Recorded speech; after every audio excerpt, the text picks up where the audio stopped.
Olá, pessoal, tudo bem? Um grande abraço para você ligado aqui no LAC Concursos, o maior site de videoaulas do Brasil. E para desespero da concorrência, Edenilson Moraes está na área e se derrubar é pênalti. Estou chegando aqui para darmos continuidade ao nosso projeto pedagógico campeão, sempre com o intuito de tornar a sua preparação mais qualificada, turbinar os seus estudos de preparação para este concurso. E a gente tratando de história do Brasil. Hoje o nosso tema versa sobre os governos militares. Iremos abordar na aula de hoje as principais características do período histórico compreendido entre 1964 e 1985. Este é o período da ditadura militar, ou período militar no Brasil, correspondendo aos governos de 5 presidentes da República. O primeiro deles foi Humberto de Alencar Castelo Branco, substituído depois por Arthur da Costa e Silva. Em seguida veio o presidente Emílio Garrastazu Médici, depois veio Ernesto Geisel e, por fim, João Batista Figueiredo. Os presidentes dos 21 anos do regime militar brasileiro. Na aula anterior, você está lembrado disso, nós falamos sobre as políticas populistas no Brasil. Falamos de Getúlio Vargas, JK, Jânio Quadros e João Goulart. E falamos também do processo de colapso do populismo. O colapso do populismo acontece justamente ao longo da década de 60, o começo da década de 60, correspondendo aos governos de Jânio Quadros, 1961, e de João Goulart, 1961 a 1963.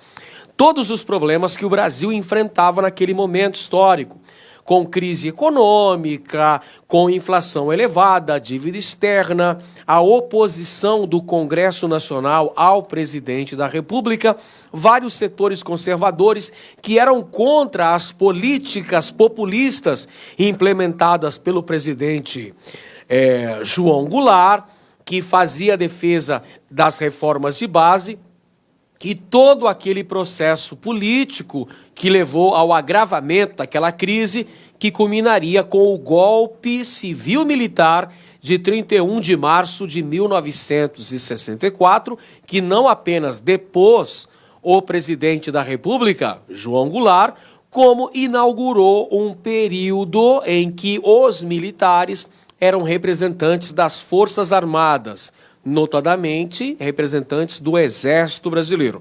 Este é o período militar. Então, é esse assunto que nós trataremos de maneira específica na aula de hoje. A começar pelo governo do presidente Humberto de Alencar Castelo Branco, o primeiro presidente do período militar brasileiro, que governou o país de 1964 até 1967. Entre as características principais deste governo, temos aqui, olha só, vamos assinalar a primeira característica: apoio de setores conservadores. O que seriam esses setores conservadores? Setores conservadores da parte política, da parte econômica e da parte social. Setores da sociedade, da política e da economia brasileira que eram contrárias à política desenvolvida pelo presidente anterior, o presidente João Goulart, o Jango.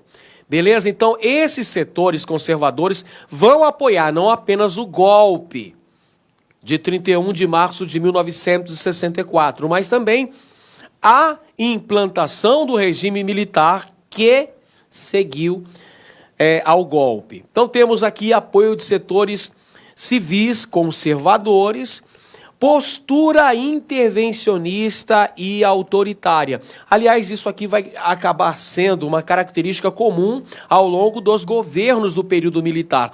Essa questão do intervencionismo, o Brasil vai ter essa característica. Afinal de contas, jamais na história do Brasil tivemos a criação de tantas empresas estatais quanto durante o período militar. Então, essa política intervencionista e autoritária, porque, como veremos na aula de hoje, uma série de leis, uma legislação bastante ampla restringiu direitos políticos e civis no Brasil ao longo desse processo. Tivemos a extinção das ligas camponesas, que eram lideradas pelo Francisco Julião, advogado e político pernambucano, que criou este órgão que levantava a bandeira da necessidade da reforma agrária no Brasil.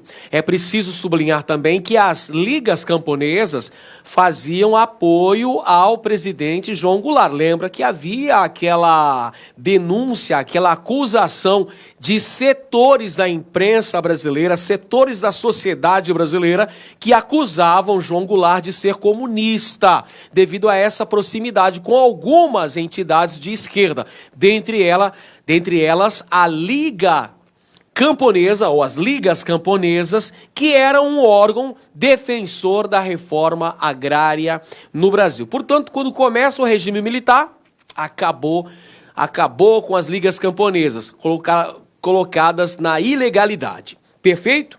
Muito bem. Além disso, outra característica